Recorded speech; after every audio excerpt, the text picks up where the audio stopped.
So you're in a game studio, right? And you are surrounded by all of these super talented, super awesome people that are making these awesome games. But all of these people come from different backgrounds, and all of these people have different understanding of the problem, the way you say things, the way you communicate things, and it's really challenging to be in a position where you can articulate yourself in the most optimal way to all of them. And so this video is going to try to kind of cover some basic segments of the game development profiles that you may meet, which is art, programming, game design, level design, production, and QA. So we are going to talk about those in this video. How do you talk to these people? What these people care about, and how not to waste their time. Because all of these people are busy and they don't want to actually be sitting for 3 hours in a meeting just to have 10-minute segment with you to discuss certain thing. So as a community manager, you don't really get a lot of opportunities to sit down that long with them anyway. Very often, as a community manager, you are going to come to their desk or to their area of sort of like a team area and sort of ask a question or raise a problem, raise a concern, or something similar to that degree.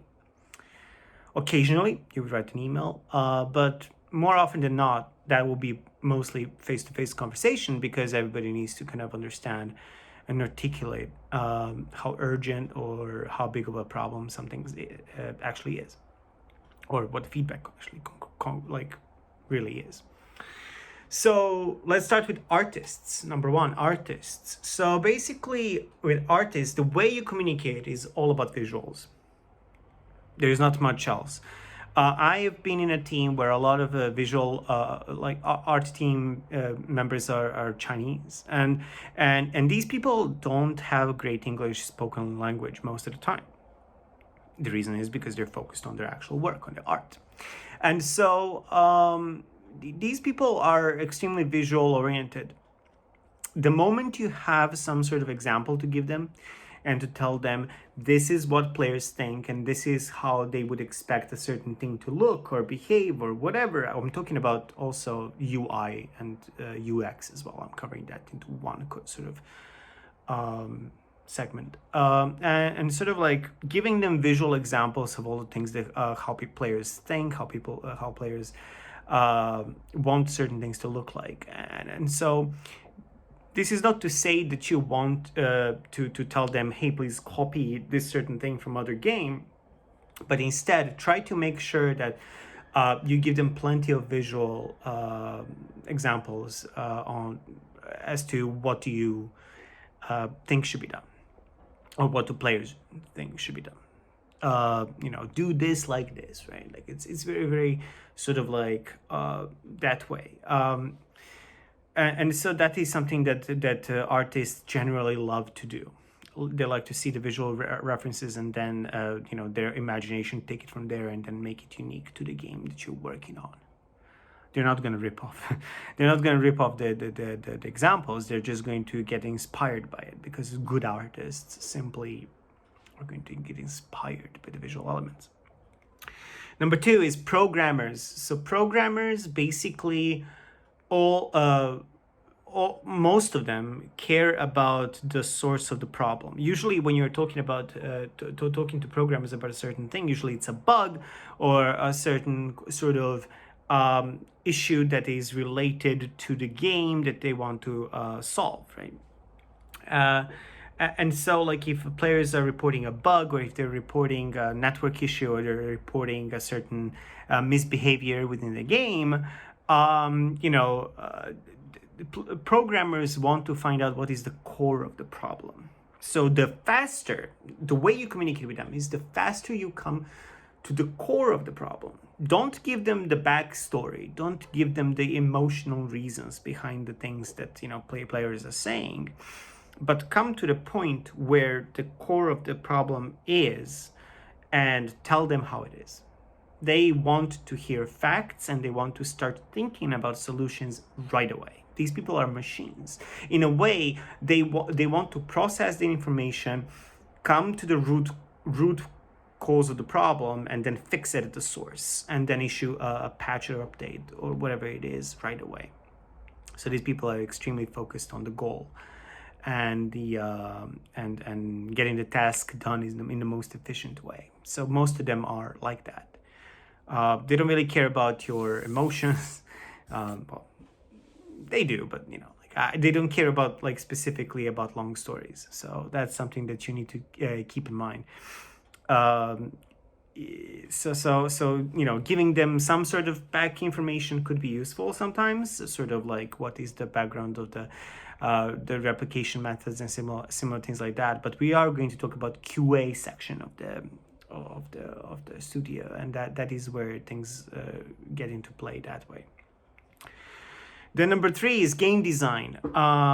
So game design is all about why. So when players complain about a certain feature or a balance or a certain like game mode or whatever it is, the game design is in charge of. They want to know why the reasons are that way, and explaining in detail how players feel about it.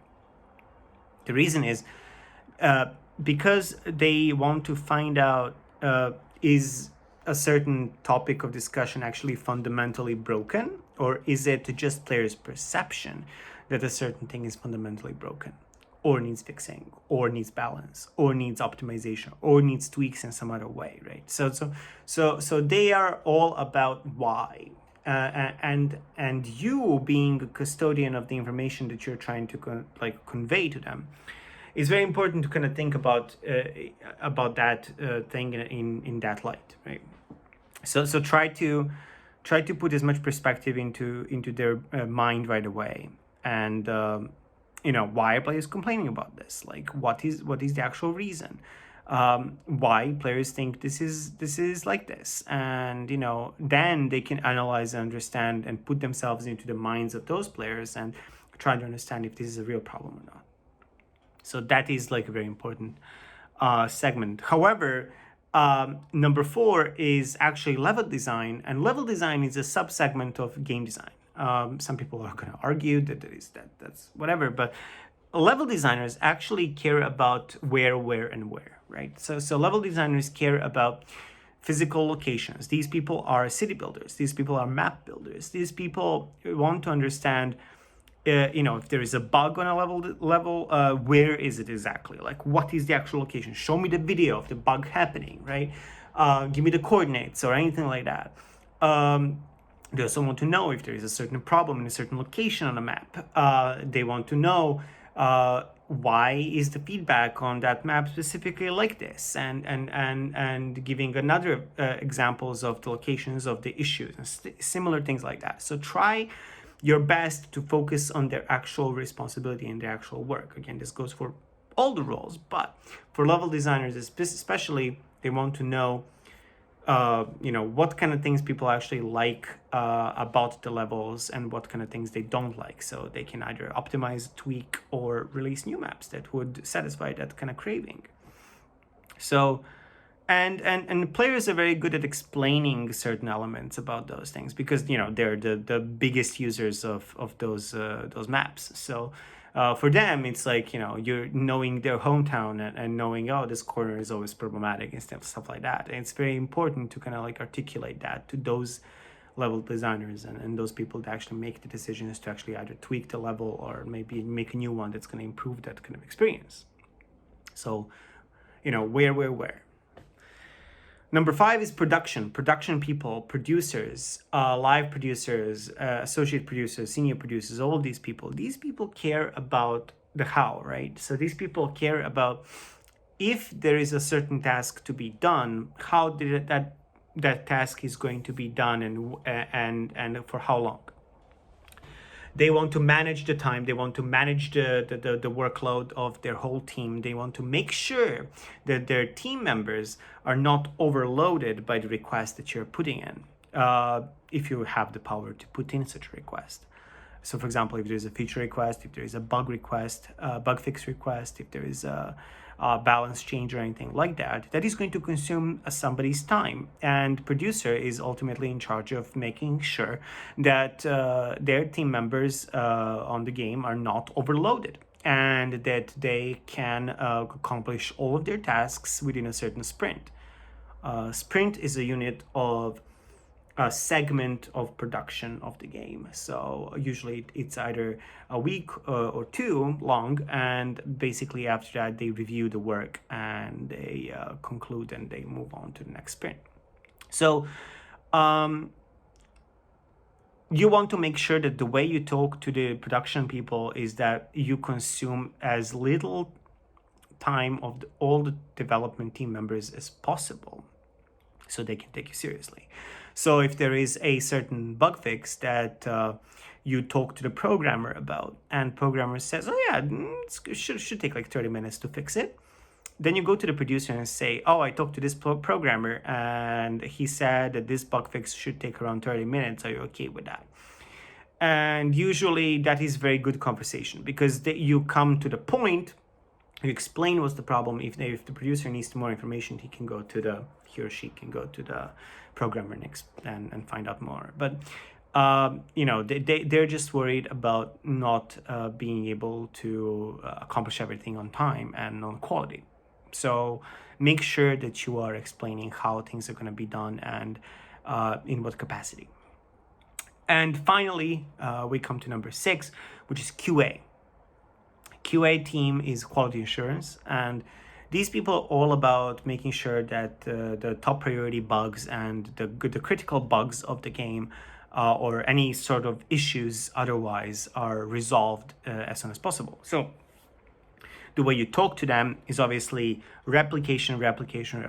So if you can talk to the players that can make videos or give examples, clear examples, reproducible preferably, examples of the bugs or certain issues that are happening to the game, the better. Gather as much data as you can, and it's all about examples. So the more information, the more evidence you have on a certain problem and the data behind it, so how many players are encountering and how many players are reporting it, giving that to them, the faster they're going to be able to reproduce that problem and then react to it, report it, and then put it into the backlog of the development team to start working on it and fixing it. Now, of course, they have their own priorities. They have their own backlog of the things. They're not waiting just for you to come back to them. But you can be a helping hand. And so coming to them with a bunch of YouTube videos of people encountering a bug with a certain timestamp or a certain otherwise example is very important. And giving them visual examples, giving them whatever it is, GIFs, Twitch clips, whatever it is, just find a certain time frame, explain to them what's happening, and give them that material, and they will take it from there. So they're really good at fast reproduction and making sure that the things are tracked and reported accordingly. So they're making sure that quality of the service is 100% bulletproof and that everything is sharp and perfectly done in terms of fixing a certain issue. So that's it. That's all the 6 segments that I wanted to cover in this video. And I am actually curious as to if you have any other questions about a certain segment of the development studio. How do you talk to them? I know I did not cover marketing, I did not cover branding, communications, PR, whatever. But those are different sort of like, those are not development team members. Those are sort of like separate segments. So I could cover that in the future videos. But yeah, do let me know in the comments below if you have anything else to ask. I'm more than willing to answer. So that's pretty much it for this video, and I'll see you in the next one.